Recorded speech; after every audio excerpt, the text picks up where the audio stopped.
राम राम। जैसा कि मैं पिछले प्रसंग में बता रहा था भाई बहन, जब भी कुछ बुरा होता है हम कहते हैं भगवान ने हमारे साथ बुरा कर दिया।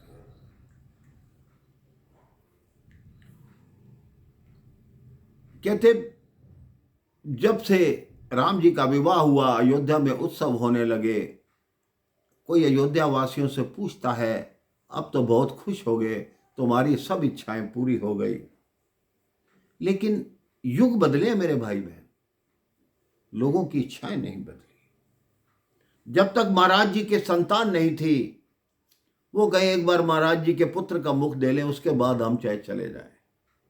एक की जगह 4 पुत्र हो गए। फिर कहते महाराज जी के पुत्रों का यज्ञोपवीत देख लें, बहुत बड़ा उत्सव होगा, फिर हम चाहे चले जाएं। यज्ञोपवीत देख लिया। फिर बोले इनका विवाह देख लें राजकुमारों का, एक बार इनकी बारात चले जाएं, फिर बहुत अच्छा लगेगा। बारात भी चले गए। अब सबका यही मन है कि श्री राम को राजा बना देख लें, तब हमारे मन को प्रसन्नता हो, हम भी देखें कि राम राज्य में कैसा राम राज चलाते हैं। महाराज की सब प्रशंसा करने लगे। तो उन्होंने शीशा हाथ में लिया। कहते आज क्या है जो मेरी सब इतनी प्रशंसा कर रहे हैं। शीशा देखे कहां तक ये उचित बात है, लेकिन अगर आदत बन जाए किसी की शीशा देखने की तो छोड़ना बड़ा मुश्किल है मेरे भाई बहन। छोटी छोटी आदतें हमारे व्यक्तित्व का संचालन करती हैं। परेशानी होती है तब हम सिर खो जाते हैं। ये कईयों की आदत है। अंगुलियों का बल दिमाग से क्या मेल, लेकिन हमारी आदत हो जाती है कि हम ऐसा करते हैं। अवधेश ने शीशा देखा, मुकुट देखा, थोड़ा टेढ़ा हो गया है। टेढ़े मुकुट से उन्हें अपनी सत्ता भी टेढ़ी नजर आने लगी। उन्होंने कहा मुकुट अगर राम के मस्तक पर धर दूं तो मुझे सीधा दिखाई देगा। दुनिया के सभी बुजुर्गों को यह सोचना चाहिए मुकुट टेढ़ा हो तो संतानों को सौंप दो।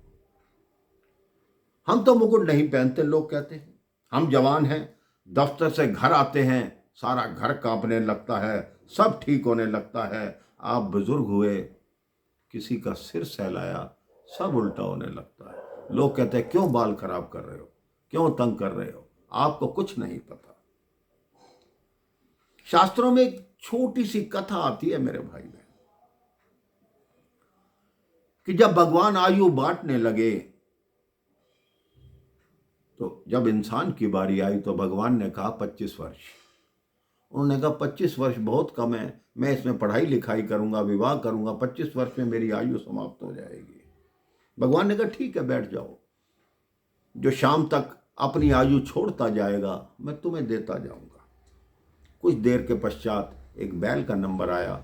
बैल को कहा 40 साल। बैल ने कहा नहीं, 40 साल में मैं बोझा ढोते ढोते मेरे घुटने टूट जाएंगे, मुझे 10-15 साल बहुत है।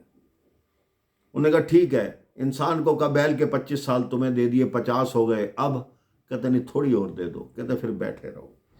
थोड़ी देर बाद एक श्वान का नंबर आया, कुत्ते का। उसे कहा तुम्हें आयु दी 40 साल।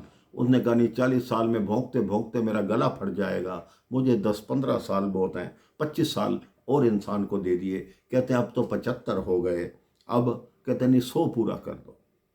ऐसे ही उल्लू का नंबर आया, उल्लू के 25 साल भी इंसान को दे दिए गए। तो पहले 25 वर्ष जो आयु है मेरे भाई बहन, वो इंसान की अपनी आयु है।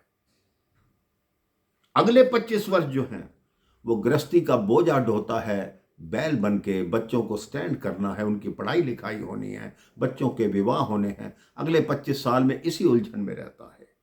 जब 50 पार कर लेता है, बच्चे जवान हो जाते हैं, अगर सभ्य बच्चे होते हैं, वो ये नहीं कहते क्यों भौंक रहे हो, वो ये कहते हैं आपको इस बात का नहीं पता तो आप हर बात में बोलते क्यों हो। उसका अर्थ क्या हुआ कि आप कुत्ते की जो मिली हुई आयु है वो जी रहे हैं। जो 75 को पार कर जाते हैं, रात्रि को निद्रा नहीं आती, बैठे रहते हैं, क्योंकि वो उल्लू की आयु है जो आखिरी 25 वर्ष होती है। इसलिए मेरे भाई बहन, आप मुंह नीचा करके सुनते सब हैं, समझ लीजिए कि आपके सिर का मुकुट टेढ़ा हो गया। दशरथ जी को लगा कि राजा राम को बनाया जाए कान के पास कुछ सफ़ेद बाल आ गए, सफ़ेद बाल आए तो निर्वृत्ति का मार्ग त्यागना नहीं, सब में रहते हुए अलग रहना ही निर्वृत्ति है। इसके आगे क्या हुआ मैं आपको अगले प्रसंग में बताऊंगा। राम राम, जय श्री राम।